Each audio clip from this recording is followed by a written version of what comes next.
We're talking actors and directors who put on the shows. We're talking playwrights and designers who you'll want to know. From the very first rehearsal to the final curtain call. We might be off Broadway, but we're talking about it all. 'Cause we're two local gals with global pals. It's everything, everything, everything theater. with Benita And Ellen. Hello, everyone, and welcome to the Everything Theater Podcast, the podcast where we talk about everything theater. And boy, there's so much to talk about now. Hi there, I'm Benita Zahn. And I'm Ellen Cribbs. There really is, Benita. It's so great to see the theater thriving again. It really is. In the posts, I just get lost on Facebook now, reading all the places my friends have been, right? And all the shows that have opened. It's wonderful. It's really heartwarming. And speaking of shows coming up, we have our first Green Room sponsorship. Woo! And I'm really excited for this show. Harbinger Theater is going to present The Christians by Lucas Nath. And this is directed by Patrick White. And if you are from the 518 Capital District area, if the name Patrick White doesn't ring a bell, then you've been living under a rock. He's amazing. This play is about a revelation a pastor of a megachurch has that leads him not to believe in hell anymore, and his striving to bring his congregation along with him. He discovers that new ideas and change can offer their own torment. It's staged as a church service with a choir at Albany Barn Theater, and it runs December 2nd through the 11th for $15. And there's a pay what you want preview on December 1st. And you can get tickets at the, there's a link on the Facebook page, which we will post on our Everything Theater Podcast Facebook posting. So Mark your calendar. out. I can't wait to go. Absolutely. Wonderful cast, wonderful director, wonderful space. It's going to be a good time. Also, can't wait to start our conversation with our guest today. Yes. Michael Marotta's got a resume the length of 2 arms, and he's got some nice connections here to the capital region, but he's getting ready to open a new show. Well, it's not a new show. Michael, welcome. It's a show that you were on the verge of opening, lifting the curtain, and then pandemic hit. Hi, Benita. Hi, Ellen. I'm so happy to be here. Yes, I'm thrilled to announce that Romeo and Bernadette is going to be back on the boards as of January 31st. This is a very exciting new musical based, obviously, on Romeo and Juliet, not unlike the show I'm currently about to open, West Side Story, also based on Romeo and Juliet. But Romeo and Bernadette is a hilarious, brand new, old-fashioned musical comedy with a lot of laughs. It's sort of like Everybody Loves Raymond meets Shakespeare. It's Romeo did not die when he drank the potion in this story 500 years ago. He just went to sleep. So he wakes up in Verona and he sees the woman who he believes is Juliet, but it's really Bernadette, the daughter of a mob king from Brooklyn. He falls in love with her. He's convinced that this is the woman who's meant for him, and he follows her back to Brooklyn, and hilarity ensues till he wins her over. And in the current season, what's going on, and for good reason, there's a lot of unheard voices that we're hearing for the first time. Black Lives Matter, the Me Too generation, the Latinx community. We're hearing a lot of very important new work. So in that environment, having this beautiful, fun, lighthearted comedy, I think is going to find it's a very happy place. And I'm thrilled to be a part of it. For you to see this big change. Yes. You weren't born yesterday. I mean, so you've really seen the development. And absolutely. I'm living in it as we speak. Yeah. How has it changed for you as a director, for you as a performer? I think what it's the big word here is awareness. I think that's the biggest change everyone has to embrace, because we are accustomed to a different style of comedy, of communicating, of activity, that things that used to just be okay are no longer okay. I feel like I need to watch what I say. Very interestingly, the other day, a girl walked into the rehearsal room. I think I can still say girl. A person walked into the rehearsal room. See, that's what I mean. She's a lovely young woman, very talented. And I said, "Good morning, sweetheart." She said, "Good morning." And one of the other actors said to me, "I heard you call her sweetheart." I don't think that that's appropriate. You could be written up for that. And that made me, I mean, that in a nutshell tells the story. I went over to her and I said to her, "Someone brought it to my attention." And she said, "No." She said, "I thought it was charming coming from you." So luckily, I can get away with saying that, but we're forced to think about everything that we say is basically what it comes down to, because there's a new awareness for the things that we took for granted, and it's changing. So that's how it's shifted, I think, for many of us in my generation who are trying to become accustomed to it and be aware. That's all. It's really about awareness and inclusion. So we're working at it. We're all in the game. We're all trying our best. Ellen and I have had programs on that, on the awareness of it, appropriate casting. There's been, Eddie Redmayne recently gave an interview saying that he regrets having played a transsexual, and for which he won an Academy, or he won the Academy Award for that role. Sure did. Yeah. And rightfully so. And I'm sorry to hear him say he regrets doing it, because that's what actors are. Actors act. So I feel like the pendulum has swung so high and it's kind of stuck in a position where it needs to shift a little bit. It needs to soften. I think there's room for everybody. Inclusion means everybody. And you can't not include the people who aren't as woke as you want them to be. They still have a voice and they still should be a part of the story. It's a very valuable part of the history that we're losing if we just cut that off. That's just my opinion. Yeah, but that's what change is about. Correct. You know, that's what change is about. When I saw you post about Romeo and Bernadette, I said to Ellen, we got to get Michael on the show, because he's got, you've got deep links to the Capital Region. I do. You've been at Fort Salem Theater. I said, remind me if you were. I ran the theater barn for almost 10 years. Yeah. I directed there one summer because a friend of mine couldn't, and Peter Flynn, who's got a very successful career in New York, he said, I want to recommend you for this. And I said, I'm not a director. He said, "Michael, I've worked with you. You're a director." So it was already cast. He cast it beautifully, and it was a very fun play, and Run for Your Wife. And it was a big hit. And Joan and Abe brought me in again for something at the end of the season. They lost another director and they invited me to come back, and I did that. It was Greater Tuna. And then the following season, they offered me the artistic director position. And I thought, well, if you think I can do it, then sure, let's do it. A director was born. I had a wonderful 7 or 8 years there doing that. And I didn't perform at all. And I loved helping them elevate what they had been doing all along and bringing in super talented directors, a keener eye for set design, and just kind of like lifting things. And it was a great experience, and it gave me a new look and a new perspective to come back. And the first thing I did after that, as an actor again, was 110 in the Shade up in Salem. And Sue Ciccarelli Caputo, who is very well known in your regions, and I did Hershey Park together in the early 80s. We were children, we were kids, and in fact, she gave me the impetus for when I was doing a lot of cabaret work. I had this very funny montage of songs put together, and I called it the Marotta medley, where I inserted my name into very popular, well-known musical theater songs. And it's because of Sue Ciccarelli, because I was the show captain in Hershey Park, so I guess I was a director. And every time I would call a rehearsal, she'd come into the room singing, "Marotta, Marotta, Marotta." And that was the impetus for the Marotta medley. When she finds out you're on the show, she'll just flip. Well, you know what? It's funny, I haven't told her, but she's coming to see our first paid preview performance tonight.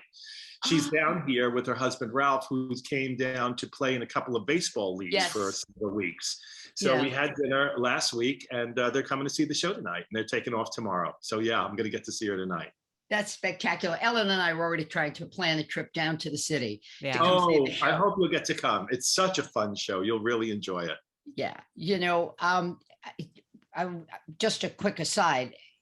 Before I get into your accolades for a moment, I want to go back to your first comment about really how you got into directing. And I think for people who, you know, we have our audience is broad, and actors, you know, sometimes you're sitting on the shelf for a while, and humans can be their own worst enemy. And we go, no, I couldn't possibly do that. Right. You're proof positive you've got to walk through the door, and that Absolutely. somebody will want to mentor you. You know, it's funny. It's a funny lesson that takes a lifetime to learn if you don't, you know, learn it early. And I didn't. I come from the school of, if you believe it, I believe it.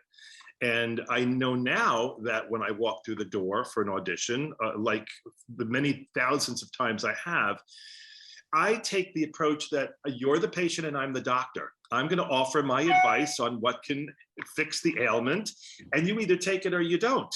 It has nothing to do with me or where I've been or who I've studied with or what my resume looks like.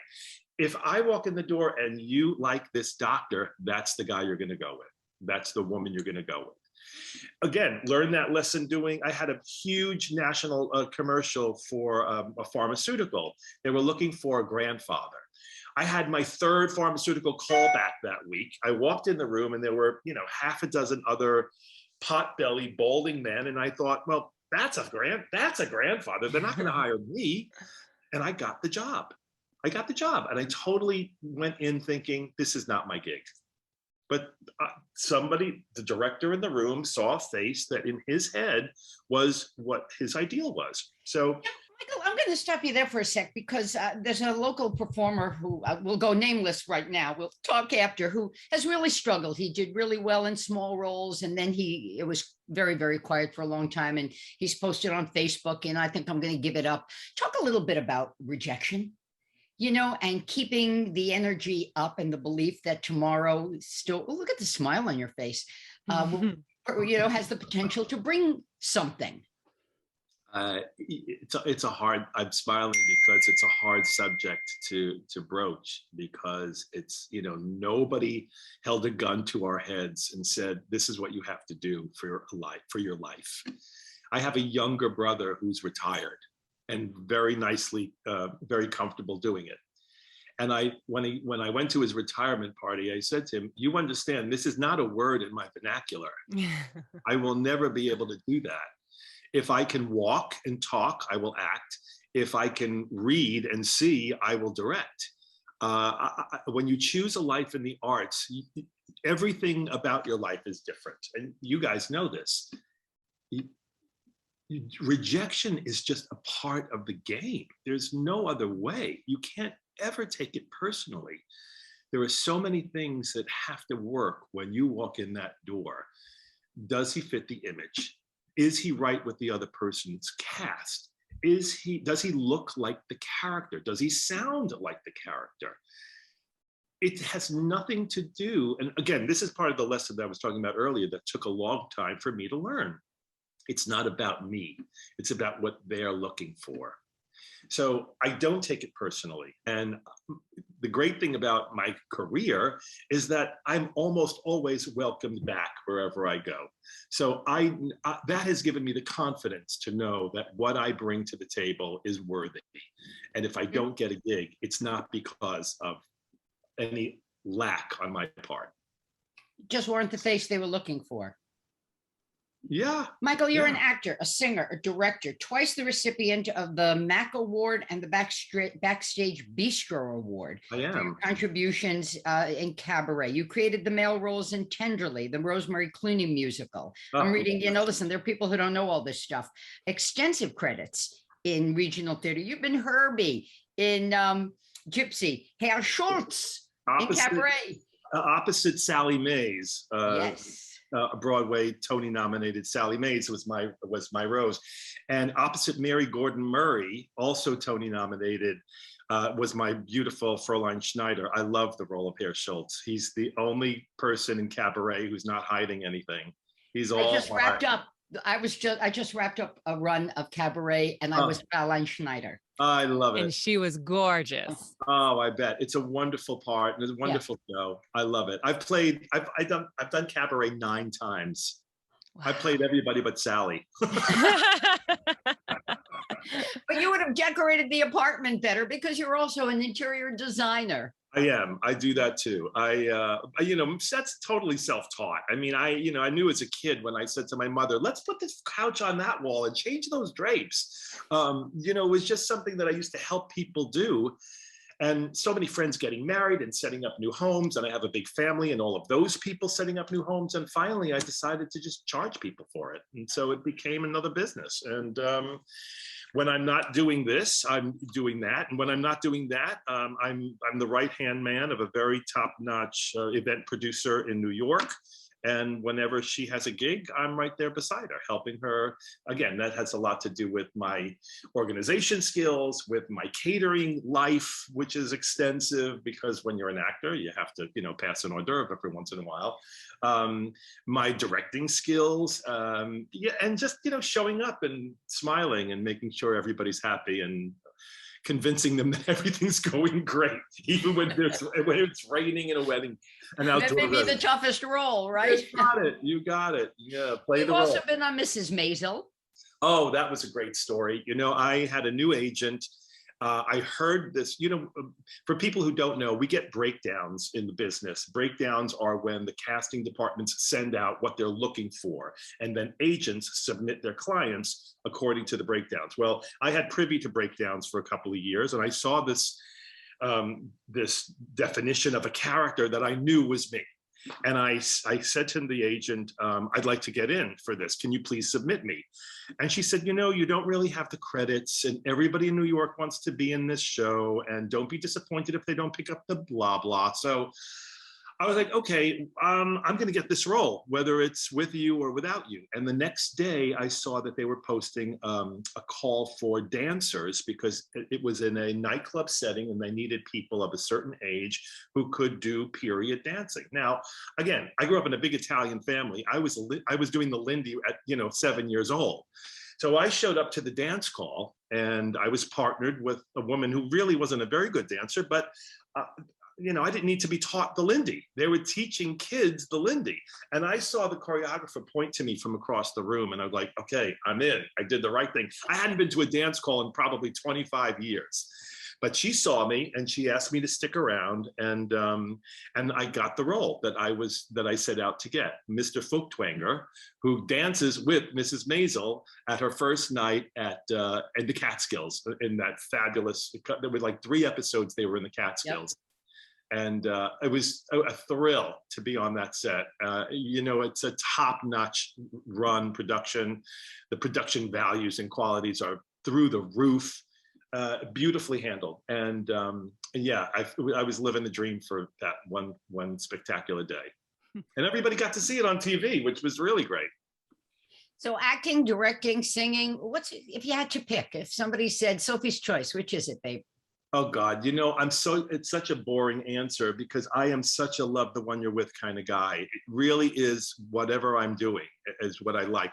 Unless I'm acting and I don't trust the director, then I want to be a director. But pretty much, yeah, it's whatever I'm doing. I'm all in. And what's the overlap for you of, when you're an actor, do you use some of your director brain and vice versa? Like, how does that overlap happen with your style? It's again, this is part of the how we started this conversation about inclusion. It's hard for me to turn off the director brain when I'm acting. In this situation, I'm in West Side Story, which is a show I thought had passed me by. It's a brilliant score, as we all know, but I was never I wasn't that like handsome leading man, Tony type. I didn't have a big enough voice for that. I certainly wasn't pretty enough for Maria, and I couldn't dance like a jet. So I thought this was never going to happen. And when the artistic director of this theater called me and said, would you come and play Doc? Doc is a character that not unlike Herr Schultz in Cabaret, he's all heart. He looks out for these kids. You know, in the Romeo and Juliet story, he's the friar. He's the guy who sees what's going to happen and tries to protect them. And he's kind of a mentor to Tony, who lacks a father figure. So I thought, yeah, I definitely want to come and play Doc. This is a great part for me. But I have very little to do in the show. Now, having very little to do to the show gives me a lot of free time to think about what everybody else is doing. So I've become the fight captain. So now I have to like oversee all the boys doing their rumbles and tumbles. And I've already talked to the costume department because some of the boys are young. Well, they're all very young. Some of them are still in high school. Most of them are college age, very talented. It's a cast of 42. It's huge. But they don't know what to do with their hair. And I said to one of them, are you going to do a DA? And he said, what's a DA? So I had to explain, what a duck ass is, when the boys used to slick their hair back and how it would look in the back. So I already talked to the costume department. I said, look, get me a big tub of Depp and a couple of combs, and I will wrangle these guys. Believe me, they need to look a certain way. It's not about just the jeans. Their hair is just as important as everything else at this time period. So my director hat is firmly implanted on my head, no matter what I do. But I try to do it graciously and without butting in and stepping on anybody else's toes. I have a weekly YouTube channel called What Would Michael Do? Yes. And it's basically the same idea. It's what I do in life is pass on what I think everybody else should know. Or things I just assume everyone else knows, like how to sew on a button, how to fold a fitted sheet, how to write a thank you note. Tons of recipes. I love cooking and I'm in the kitchen a lot. In fact, that's what I did for the 19 months of our pandemic. Basically ran, a restaurant with only 2 customers. So that's what I do. I like to share. I like to share what I know. And if it's valuable to somebody else, then to me, it's worth sharing. So yeah, the director hat is always on my head. If I was still reporting, you have had so many fabulous sound bites to pull to make a story. And not only for people who are in theater or aspiring to a career in it, but just for folks in general to understand what the life is. It's the life. I got to tell you, Benita, this, every day is a different day. There's no day that's the same as the day before. Yeah. And that's part of why rejection is easy, because you change your hat, you move on, you take, like the old song, pick yourself up, dust yourself off and start all over again. There's no Groundhog Day in this business. Even if you have a job that you repeat every day, there's something new to breathe into it. Oh, yeah. And that's the part of the business that I love, is that you're never bored. I don't understand people who are bored. I'm going to stop you right there because I'm keeping an eye on the clock, and this moves in. Ellen's got what we sort of our lightning round. Great. And it moves into what you said, nothing's the same. Ellen, I know you got questions along that. I do, but really quickly, let me just also mention our Green Room sponsorship today. So a reminder that at Albany Barn, Thursday through Saturdays, December 2nd through 11th, you can see Harbinger Theater bring The Christians, a story about a church service as the audience, comprising of the congregation. And it sounds like a really great show. There will be talkbacks, Q&A session after every Friday show. I love me a good Q&A. Guests are required to wear masks, so please do. And check out their Facebook page for more information. You can always check out the Everything Theater Podcast Facebook page for all the details on The Christians. But now, Michael, are you ready for your close-up? Do I have a choice? No, you do not. then yes, I'm ready. So these are, some very quick questions all about you. We'll start with, what was the moment in your life when you just knew, theater's it, I have to do theater? When Sister James Maureen made me Santa Claus in the first grade play in St. Leo's. And what is a play that had a huge impact on your life? As a senior in high school, I played Tevye in Fiddler on the Roof in a very high percentage Jewish population. So it was kind of a shanda that they gave the role to an Italian. But I won over every Jewish lady in the audience. And yeah, that was a major turning point for me. What did your family think when you said, I'm going to go do theater? They thought, well, okay, good luck. There was, I did not come from a background of enthusiastic support. It's not like people raise kids today. My mother had 6 of them, and we all kind of went in different directions. I was always an onion roll on a plate of bagels, to borrow an expression. My brothers all ended up in blue collar roles: cop, truck driver, sanitation. And I was like the ballet dancer on the left. So it was no surprise to anybody that I was going to choose a different path. Are there any bucket list roles that are still on your list that you want to do one day, either directing or performing? I would love to play. In Man of La Mancha. That's always been a dream role for me. I remember that album as a kid, listening to it incessantly, and I think the first monologue I ever practiced was the death scene in Man of La Mancha when I was like 8 years old. So I'd love to do that, and I think I'm not too old for it. But even though I played it in high school, I would love to have another crack at Tevye, because it's again, being the patriarch of a big family is something I identify with. I have 16 nieces and nephews, by the way. Wow. Yeah, I'm like Santa Mame. And I love asking this one because we get all sorts of stories. What's the biggest whoops that's happened to either you or someone that you know on stage, or something just went really wrong? I had 2 that happened in the same performance. It was a production of Room Service, which is a comedy from the 30s. In one scene, 3 guys are holed up in a room. The movie was made by the Marx Brothers. They played these roles. So they're holed up in a room under quarantine because they can't afford to pay their bill. So they're pretending to be sick.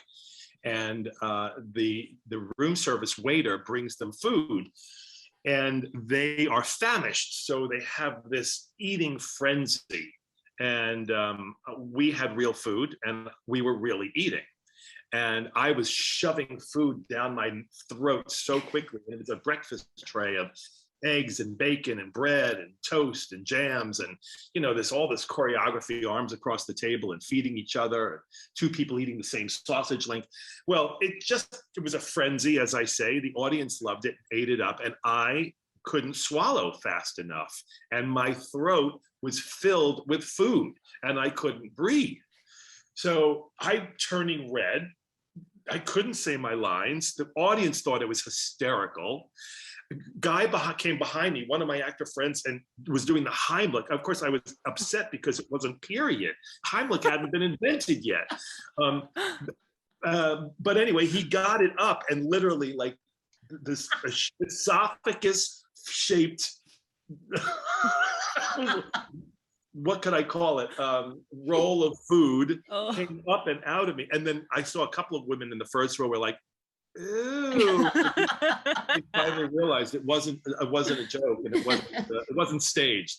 That was a scary one. And yeah, that's probably the biggest one. I have broken toes during performances and gone on, and that's always a fun story, but there are several of those, literally like 2 or 3 toes on the same foot. Yeah, but the show goes on. You don't stop because you break something. You just keep on going. And Michael, tell us where are we going to see you? How are we going to see you? Give us the 411. Okay, so RomeoandBernadette.com. Go into your browser and just type in those words, RomeoandBernadette.com.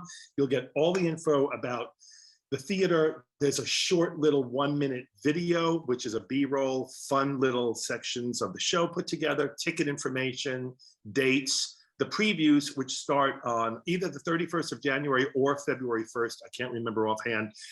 First week, $25 tickets, can't beat it. Second week, $49 tickets. And then we open officially on Valentine's Day at Theater 555, which is the old Signature Theater on West 42nd Street.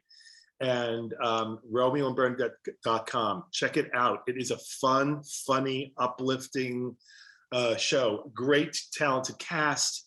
And that's where I'll be, hopefully for most of the spring, starting on Valentine's Day. And Very Michael, excited. this was a thing, because of COVID, about meeting cast crew outside the theater when the show is over. If this were a visual, I could show you. I just did my COVID test. We have to do them 3 times a week here in the theater. Mm-hmm. It's at-home tests, and we have to report in. We have to check temperature every day when we check in, when we sign in. It's just become new protocol. In the theater and in the building we're in, we have to wear masks until we're on stage, even coming to and from the stage. And it just, look, I'm just so grateful to be working that none of that matters to me. I'm happy to be back on the boards, and whatever it takes to get there, we do it. Everyone's been compliant. It's not a big deal. Luckily, knock on wood, no one has come down with anything. So it's just the new way of doing it. I take a test 3 times a week. Yeah. I want to know how do I access everything? Wait, I have a question for you and your patrons, because this is a very fun musical theater question. In Gypsy, in Mr. Orpheum's office, he tells Rose she needs 6 things for her baby to be successful. What are those 6 things? Can you list the list without singing the song? Just planting that seed. You know him. Yeah. Can you sing them? No. I was Electra. Oh, of course. If you want to grind it, first you must refine it. If you want to bump it with a trumpet. Right. And I lit up on all of my appropriate money-making places. Twinkle while you shake it. Exactly. Yeah. Yeah. So it was an electrifying role. I bet it was. We'll leave that as the question for our audience. Ellen will get it posted. Michael Marotta, thank you so very much. Break legs. Thank you so much. To see the show. This has Happy been Thanksgiving delightful. to everybody, and thank you for having me. Absolutely. And for our listeners, thank you so much for listening. Check out the Christians at Albany Barn, Thursdays through Saturday, December 2nd through 11th. And we will talk to you soon. Bye, everybody. Bye-bye.